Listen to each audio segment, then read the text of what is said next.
Uh, Today is a private members' day allocated out of the limited days available for the.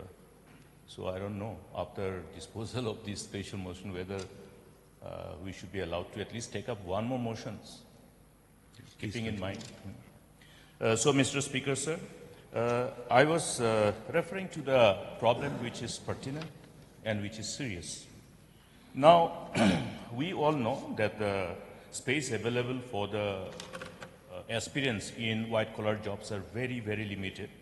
But the largest sector in the other collared jobs, I think we have been trying to explore the possibility of encouraging our youth and the job aspirants towards that effect that they look beyond the white-collar jobs. And this is what has been happening, and we have been to a great extent successful in different sectors where the strength and potentiality of the state lies. But here, the problem is again we who are in the helm of affairs of governance.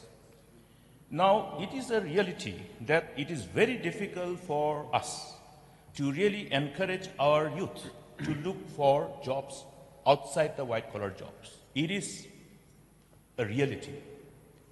We have probably collectively over the years made a collective endeavor to at least convince our youth to look beyond the white-collar jobs. But what has happened? People who have ventured out to look beyond have come back frustrated and as, failures. Now, the case in instance is, let us look at even the simple opportunity of self-employment, which is provided by different line departments, say, for example, PWD, PHE, water resources, and other departments. Gone are those days when you could see hundreds of contractors registering themselves and getting opportunity of being self-employed by being part of the whole implementation process of different developmental programs. After 2018, what has happened? There's a drastic change. The space which were otherwise available for the small contractors have been slowly subsumed with bigger and bigger packages of work. Today, you don't have works. If you look at in every tender of every department, we were able to witness that the projects which are being implemented, even if they are in different locations, they are subsumed into one big package so that the rest do not get qualified. There is an eligibility criteria, financial credentials. What about the small timers? What about those young boys and girls who would like to look at this space as their startups? We have failed them for reason best known to the government, or rather for reasons best known to the people in authority. Every work in PWD is clubbed into such a huge group where our petty contractors, budding contractors will not be eligible at all. Predetermined, malafide intention.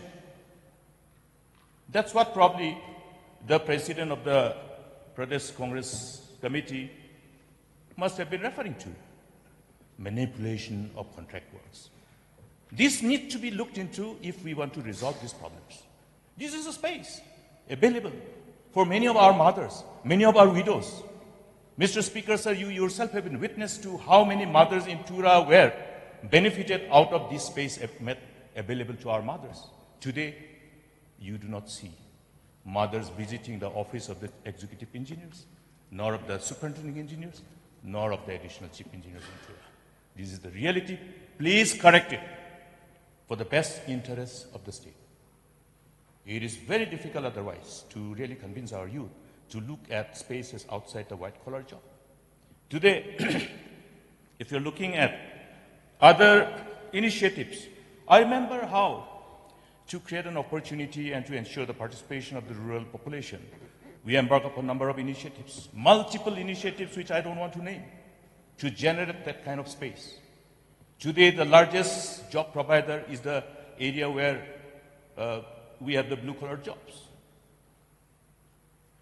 Even For example, the MG NREGs. We have the material component. Material component, in order to ensure that we also take advantage of this material component, we have encouraged farmers, rather the VCs, to take projects which will include plantations.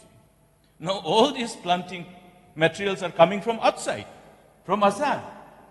We had supported many of our farmers over the years across the state by the Department of Agriculture and Horticulture, providing 5 lakh rupees per prospective entrepreneurs who would like to raise nurseries, 25 lakhs for larger sectors. So why were those initiatives done? And we also encouraged self-help groups. We also funded them. And various interventions have supported them to raise nurseries all across the state. Today, anywhere we go and see, we will see nurseries, outcome of this endeavor, collective endeavor. But when the supply happens, all the planting materials are coming from Assam, indirectly robbing our people from the opportunity of being part of this whole great story of development, and thereby getting a space of employment, self-employment, entrepreneurship. Sir, therefore, if we are honest to tackle this problem, let us be honest and be really open-hearted and come together and find a solution. Just debate in this house is only just to wake us up. I could see how passionately our honorable member from Maukurwat was articulating. It is because this is a problem which is really, really pertinent to our state. I see mothers coming and telling, sir, can you help us to get a job for my daughter, the only daughter who is working in Delhi? I want to bring her back. I'm getting old. We have a system. The daughters and children must be near the parents. This is what we refer to as blessings. Because God promised that He'll bring our daughters from far, the children from far, so that they are around the parents. That is what blessings are. Today, we are compelling our children to go outside the boundaries of the state, and many of them are not coming back. It's painful to see mothers at their last days of life, even when they need to see their children, they are not being able to see their children. And some of the children can't even come and be part, or rather be there during the funeral. This is the reality. Mr. Speaker, sir, another important initiative which I would like to share is the career counseling and coaching centers which we embarked upon. There was a purpose. The whole career path, which have to be updated from time to time based on the job spaces available across the country, across the globe, outside the government jobs, including the government jobs. Government jobs, when we talk about the jobs other than the jobs which are provided by the departments within the state government, by the union central governments, number of line ministries in Government of India do provide that space of job.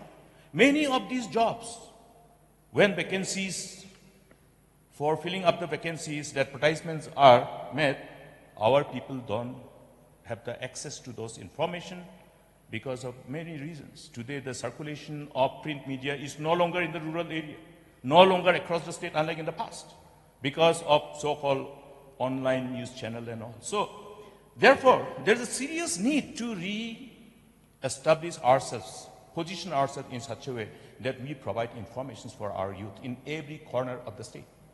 That was the precious intention and sincere intention of that initiative. We created a career path available across different line ministries.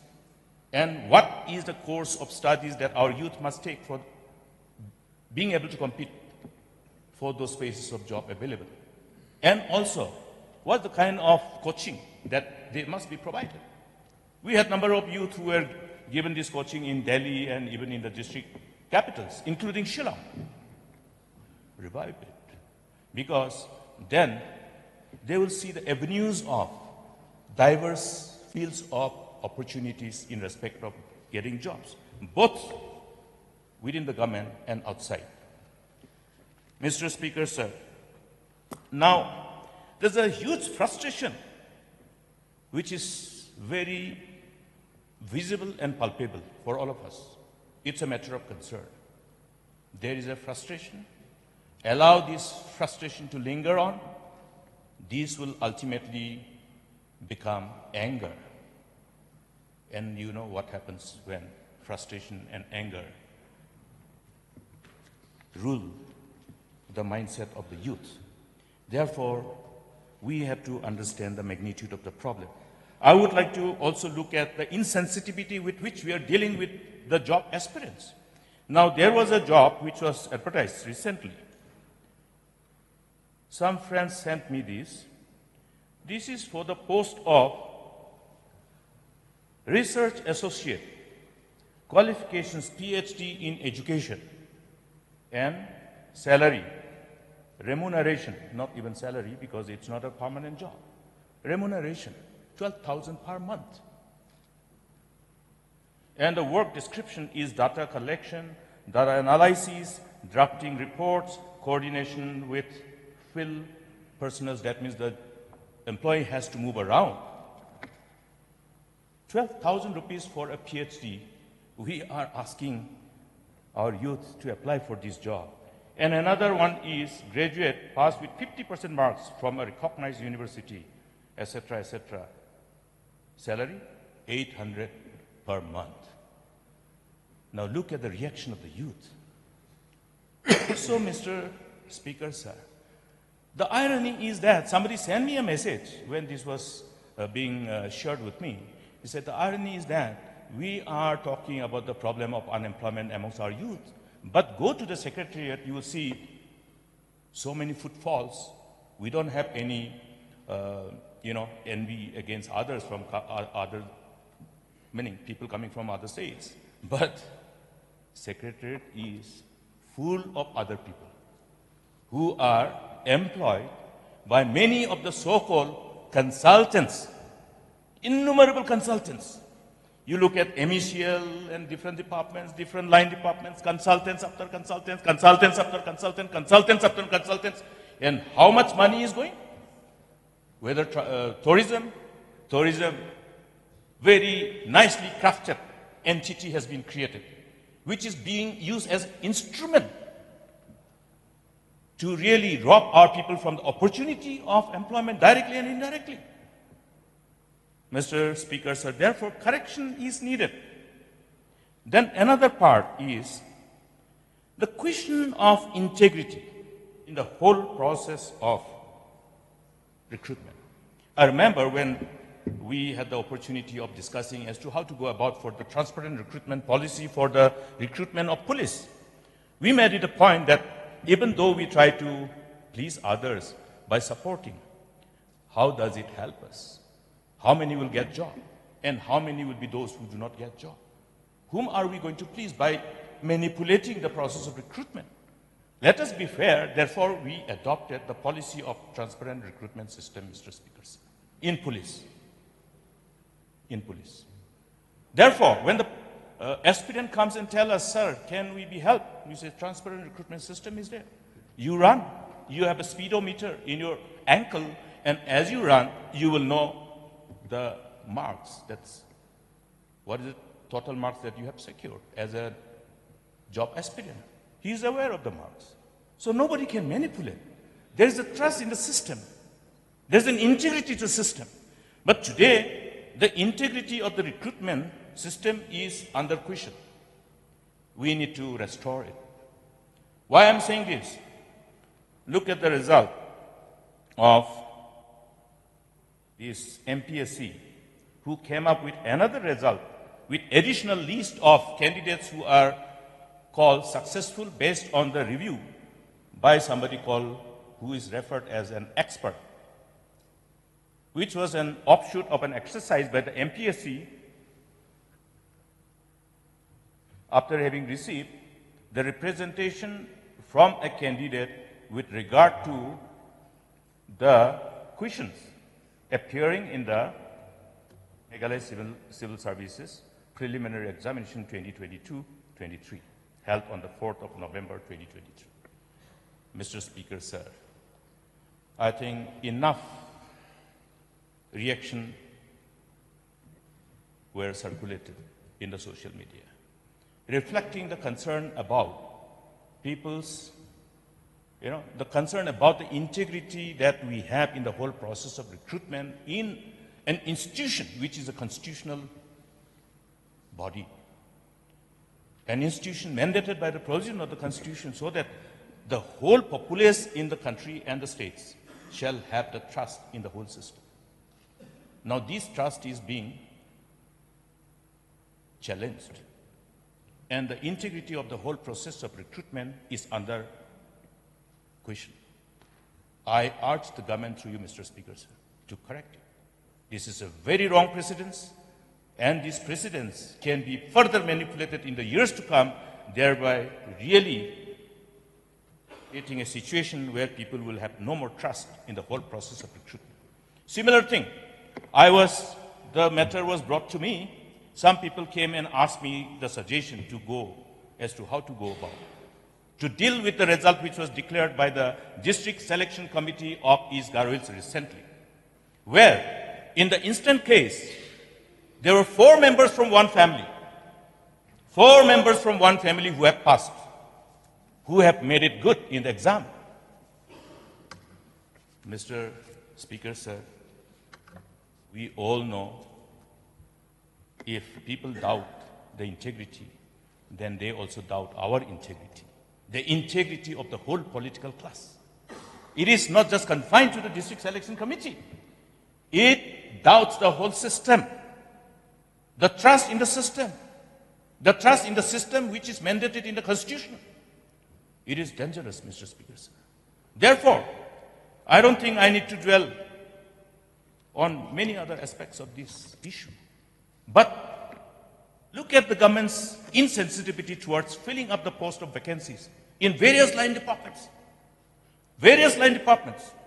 Whether it is in health and family welfare, whether it is in education department, whether it is in PWD, whether it is in police department. We created number of IRBN, Indian Reserve Police Battalion. We created the SF-10 battalion. The size of the SF-10 battalion has shrunk slowly. For whose good? For whose good? Just because we want to minimize the spaces and shrink the spaces of job for the youth. I have every reason to question the intent of the government. Why is the government of the day trying to keep in abeyance the recruitment process to fill up all the vacancies, which is already, I'm talking about the vacancies of the sanction post.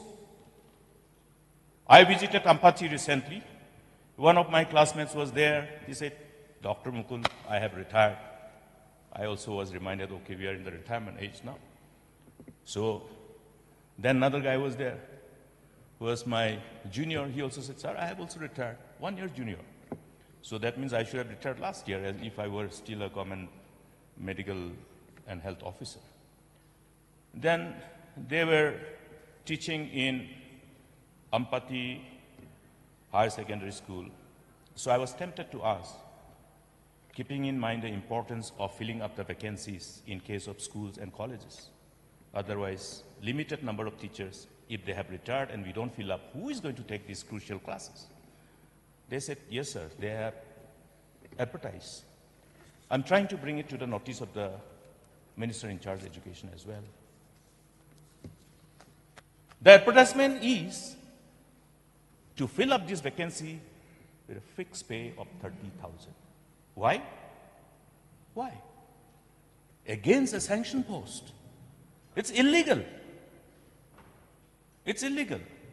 If we go by the judgment of the Honorable Supreme Court pertaining to its judgment and pronouncement of number of judgment against any sanction post, even for that matter, our attempt to give that 59 days against a sanction post itself is with a malafide intention to not to fill up with a regular post. That has been the observation of the Honorable Supreme Court. Therefore, are we not here to do justice? Do we have to be pulled up by the judiciary system to do justice? I think people should look up to us to get justice. Now, why should I get 30,000 if I'm also teaching in the same school against the sanction post? It is a deprivation. It is robbery. a legal robbery by manipulating the system. So also, filling up the vacancies, which has been eloquently elaborated and articulated by other members. These are deprivation, which are intentional, because in spite of so many attempts to really sensitize the government, it has always been falling on deaf ears. It has been always like a futile attempt by all of us. Sometimes I feel whether should I speak or should I not? Should I speak or should I not? Mr. Speaker, sir, look at number of initiatives. I was just talking to my friend who was with me in the cabinet.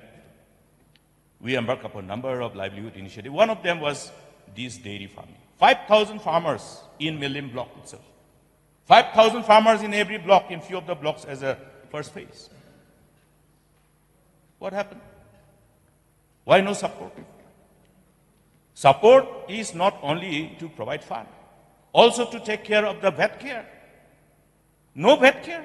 I was in Jadi just to attend one of the funerals recently. Then the civil society organizations came and confronted me with their problems. One of them was that huge infrastructure created by the veterinary department there, lying idle and becoming a den for, a space for den of criminals.